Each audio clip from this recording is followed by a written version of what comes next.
We can talk about the beans themselves, the coffee beans. Yeah, because I feel like probably the most interesting was Shasha, when they talked about how the beans came locally and then they roast them themselves. I think they blend and roast them themselves. Okay, yeah. So they don't get a brand like Illy or something like that. It's all their own coffee beans. Mm-hmm. Which I think is pretty rare in. Yeah. Like. Yeah, because even when we went to Brown and Co., they told us like which. Yeah, they're like, oh, Illy's popular. This other one, I don't remember what it was. But. Well, also at Shasha, the first thing you see when you go up is that the roasting machine. Yeah. That's so true. Yeah. So like maybe we can talk about like the first thing that you see when you look at the bar. That's a good idea. Because like that's the thing. First impressions.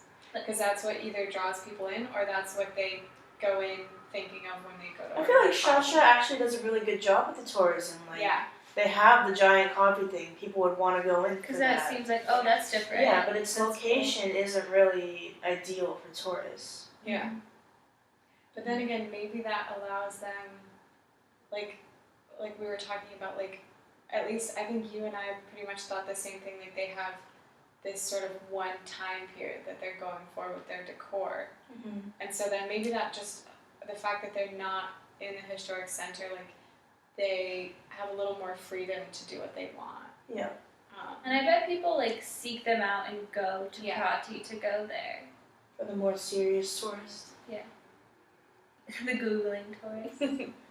But like, because even like Bar More, because like what we, like coming into study abroad, they tell us like, do the Italian thing, don't really go to like the touristy places, like you want to get the like, and you look at Bar Amore and it says like snack bar right there. And like that's something that we try to avoid every time that we go and we want to get something because we're like, oh, snack bar, like that doesn't really seem like Italian and stuff. But like, so like that's interesting and like it's very small. You can't really. You kind of don't even notice it. Like, you're just walking on that street. Sometimes I pass it. And me too. Wait, what? Oh, I gotta And then there's Brown and Co. that has all the lights and it's really bright in there. And the first thing you see is all the baked goods that they have. All the desserts. And this huge bar.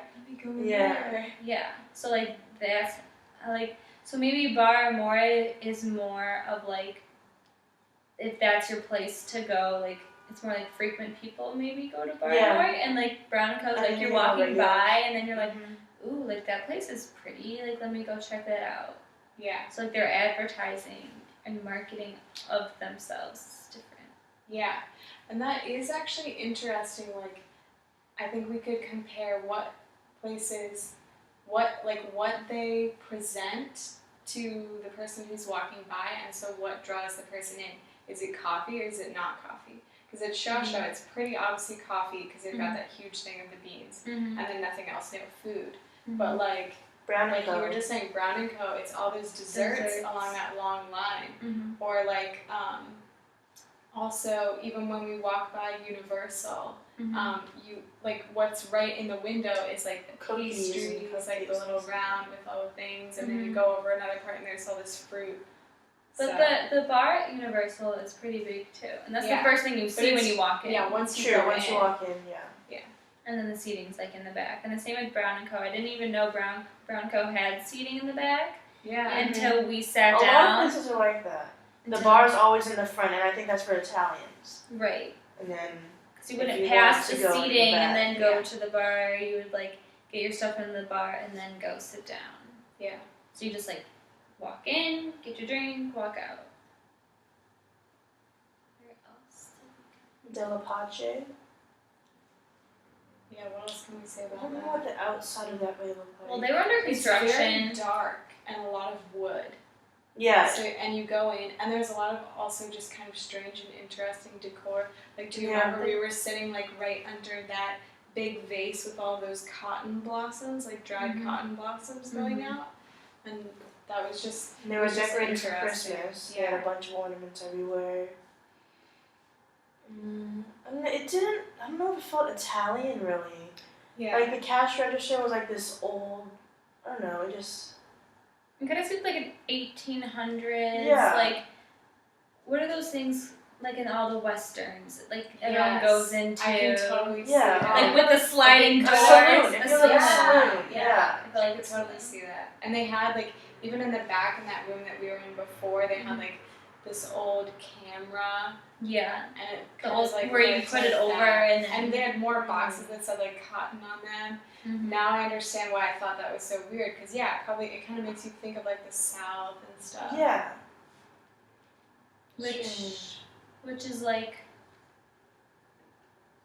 tourists wouldn't necessarily. I mean, maybe they would feel comfortable there Yeah. Yeah. because like it would be like, oh, like that's cool. Let's look at that, and like you have a lot of things to look at while you're Yeah. eating. And What did the tour guide say about it when you guys were on your tour? Anything about the history? Anything about the No. place? No. she just was like, we're going to this cafe. She said they had good coffee. She Mhm. wasn't sure, and they had beer and stuff, which I did see a lot of alcohol there too. Mhm.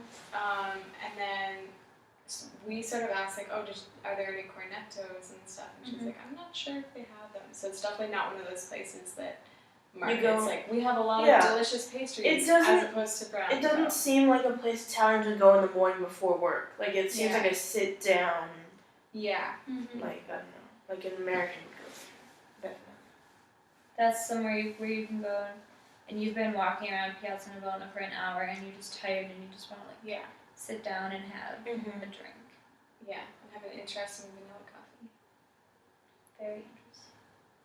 Yeah, and it was in some sort of like, it was more of like a cup than a glass, wasn't it? It was like a really small like Yeah, bowl it was glass. but it was like a small. Yeah, that's interesting too. Because I don't know if we've had that kind of glass anywhere. We've either had True. like the tall Ceramic. glasses or like a ceramic mug. Always with the spoon and always. Well, with no, the cup. Shakerato came in a kind of strange glass, right? Yeah, which was terrible. It was bad. I wonder if you think they made that to kind of cater to Americans? Because Americans love iced coffee. So you think I that's- love I ice know, I know. Like it. I know, but you think they were, I don't know, like they were trying know. to invent? I don't Maybe know, they're maybe we trying should to- research Because that the name type doesn't even sound drink. Italian. Shakerato, really? Really? I don't I think feel like so. anything that ends in "ato" sounds kind of Italian. I guess, but I don't know. I don't think the word sounds Italian. Yeah. Maybe we should research that and maybe we'll come Yeah, up because I with an remember interesting thinking it was result. strange because it was spelled SHACK, and you never really see CK in Italian. Yeah. So I don't know.